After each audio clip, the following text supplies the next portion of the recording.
Hello friends, ఈ ప్రపంచంలో ఒకరికి జరిగే చెడు ఇంకొకరికి మంచిగా మారుతూ ఉంటుంది. క్రికెట్ కూడా దీనికి ఖచ్చితం కాదు. ముఖ్యంగా ఐపీఎల్లో ఒక ప్లేయర్ ఇంజురీ ఇంకొక ప్లేయర్ కి బెస్ట్ ఛాన్స్ అవటం ఐపీఎల్లో మనం చాలా సార్లు చూసాం.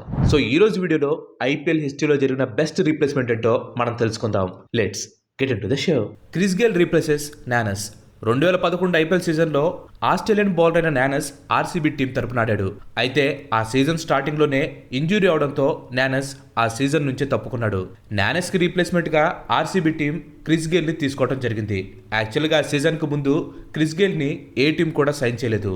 ఎప్పుడైతే నానస్కి ఇంజురీ అయిందో వెంటనే ఆర్సీబీ వాళ్ళు క్రిస్ గేల్ని అప్రోచ్ అయ్యారు. అండ్ ఆ తర్వాత ఏం జరిగిందో మీ అందరికీ తెలుసు. ఆర్సీబీకి క్రిస్ గేల్ ఒక లెజెండ్గా మారిపోయాడు. కేవలం ఆర్సీబీకే కాదనుకోండి, ఐపీఎల్కే తను ఒక లెజెండ్గా మారిపోయాడు. తను ఆడిన ఆ సీజన్లో క్రిస్ గేల్ 2 సెంచరీలు కొట్టాడు. దానిలో ఒక సెంచరీ తన ఓల్డ్ టీం అయిన కేకేఆర్ మీద కొట్టాడు. అండ్ అది కూడా తన ఆ సీజన్లో ఆడిన మొట్టమొదటి మ్యాచ్లో.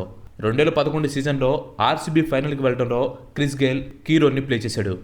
ఆ సీజన్లో మొత్తం 12 మ్యాచ్లు ఆడిన క్రిస్ గేల్ 608 పరుగులు చేసి ఆరెంజ్ క్యాప్ని దక్కించుకున్నాడు. ఆ ఒక్క సీజనే కాదు, అప్పటి నుంచి 2017 దాకా క్రిస్ గేల్ ఆర్సీబీ తరపున ఆడి ఆర్సీబీ హాల్ ఆఫ్ ఫేమ్లో ఒక లెజెండ్ స్థానాన్ని సంపాదించుకున్నాడు. Next, Phil Salt replaces Jason Roy. 2024 IPL సీజన్లో కేకేఆర్కి ఆడాల్సిన ఇంగ్లాండ్ బ్యాట్స్మెన్ జాసన్ రాయ్ తన పర్సనల్ రీజన్స్ వలన ఆ సీజన్ నుంచి స్టార్టింగ్లోనే తప్పుకోవడం జరిగింది. రాయ్కి రీప్లేస్మెంట్గా ఇంగ్లాండ్ ప్లేయర్ అయిన ఫిల్ సాల్ట్ని కేకేఆర్ వాళ్ళు సైన్ చేసుకున్నారు. అండ్ ఈ సీజన్లో కేకేఆర్ ఛాంపియన్స్గా నిలిచింది. ఈ సీజన్లో సాల్ట్ 12 ఇన్నింగ్స్లో 435 పరుగులు చేశాడు. అలాగే వికెట్ కీపింగ్లో 12 డిస్మిసల్స్ కూడా చేశాడు. Next, Rajat Patidar replaces Lavneet. 2022 IPL ఆక్షన్కి ముందు రజత్ పటిదార్ని ఏ టీం కూడా తీసుకోలేదు. బట్ సీజన్ మొదలవడానికి ముందు ఆర్సీబీ ప్లేయర్ అయిన లవ్నీత్ సిసోడియాకి ఇంజురీ అవడంతో రీప్లేస్మెంట్గా రజత్ పటిదార్కి ఛాన్స్ వచ్చింది. అయితే ఆర్సీబీకి రీప్లేస్మెంట్గా వెళ్ళడానికి పటిదార్ కాస్త వెనకాడాడు. రీప్లేస్మెంట్గా వెళ్తే ఛాన్సెస్ తక్కువగా వస్తాయేమో అని చెప్పి డౌట్ పడ్డాడు.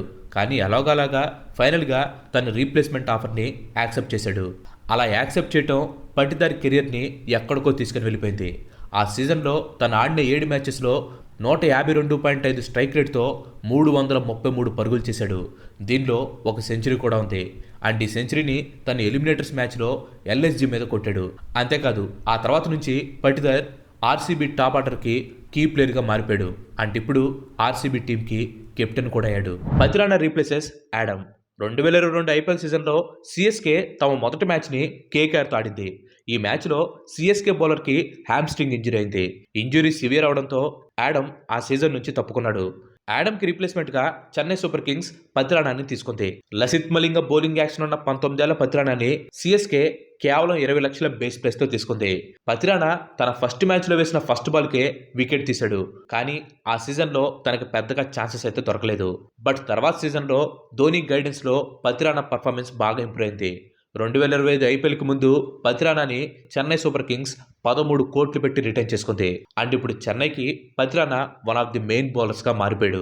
నెక్స్ట్ ప్లేయర్ దగ్గరికి వెళ్లే ముందు ఇంతవరకు ఈ వీడియో చూసారంటే ఈ వీడియో మీకు నచ్చిందని అనుకుంటున్నాను. మీకు కనుక నచ్చినట్లయితే ఈ వీడియోని ఖచ్చితంగా లైక్ చేయండి. అండ్ అలాగే మీరు మన ఛానల్కి ఇంతవరకు కనుక సబ్స్క్రైబ్ అయినట్లయితే మన ఛానల్కి తప్పకుండా సబ్స్క్రైబ్ అయ్యి పక్కన ఉన్న గంటని ఆల్ ఆప్షన్లో పెట్టుకోండి. ఆల్రెడీ లైక్ చేసి షేర్ చేసి సబ్స్క్రైబ్ చేసిన వారికి చాలా చాలా థ్యాంక్స్. నెక్స్ట్, ఎన్రిచ్ నోకియా రీప్లేసెస్ క్రిస్ వోక్స్. 2020 ఐపీఎల్ సీజన్కు ముందు ఢిల్లీ క్యాపిటల్స్ బౌలర్ అయిన క్రిస్ వోక్స్ తన వర్క్ లోడ్ని మేనేజ్ చేసుకోవడం కోసం ఐపీఎల్ నుంచి తప్పుకున్నాడు. దీంతో క్రిస్ వోక్స్ ప్లేస్లోకి సౌత్ ఆఫ్రికన్ ఫాస్ట్ బౌలర్ అయిన ఎన్రిచ్ నోకియాని ఢిల్లీ క్యాపిటల్స్ తీసుకుంది. 2019లో కేకేఆర్ టీంలో ఉన్న ఎన్రిచ్ షోల్డర్ ఇంజరీ అవడంతో ఆ సీజన్లో ఆడలేకపోయాడు. బట్ 2020లో ఢిల్లీ క్యాపిటల్స్ తరపున ఆడటానికి తనకు ఒక అవకాశం వచ్చింది. అండ్ ఈ అవకాశాన్ని ఎన్రిచ్ బాగా యూజ్ చేసుకున్నాడు. ఈ సీజన్లో ఢిల్లీ క్యాపిటల్ తరపున తను 16 మ్యాచ్లు ఆడి 22 వికెట్లు తీసుకున్నాడు. ఢిల్లీ మొట్టమొదటిసారిగా ఐపీఎల్ ఫైనల్కి వెళ్ళడానికి తను కీ రోల్ని ప్లే చేశాడు. అన్నిటికంటే హైలైట్ ఏంటంటే ఈ సీజన్లో ఎన్రిచ్ నోకియా వేసిన ఫాస్టెస్ట్ బాల్. రాజస్థాన్కి అగ్నెస్ట్గా జరిగిన మ్యాచ్లో తను జాష్ బట్లర్కి 156.22 km/h బాల్ని విసిరాడు. అండ్ ఈ బాల్ ఈ సీజన్లోనే ఫాస్టెస్ట్ బాల్గా నిలిచింది. సో వీళ్ళు గైస్ రీప్లేస్మెంట్గా వచ్చి సక్సెస్ని చూసిన కొంతమంది ప్లేయర్స్. వీళ్ళు కాకుండా ఇలాంటి ప్లేయర్స్ ఇంకా చాలా మంది ఉన్నారు. ఇన్ కేస్ వాళ్ళ పేర్లు మీకు తెలిస్తే ఖచ్చితంగా కింద కామెంట్ చేయండి. వాళ్ళపైన మనం పార్ట్ 2 కూడా చేద్దాం. Thanks for watching. ఈ వీడియో కనుక మీకు నచ్చినట్లయితే లైక్ చేయండి, షేర్ చేయండి. అండ్ అలాగే మన నెక్స్ట్ ఎపిసోడ్ మిస్ కావాలనుకుంటే మన ఛానల్కి తప్పకుండా సబ్స్క్రైబ్ అవ్వండి. ఇంకో మంచి ఎపిసోడ్లో మళ్ళీ కలుద్దాం. Till then bye bye. Have a nice day.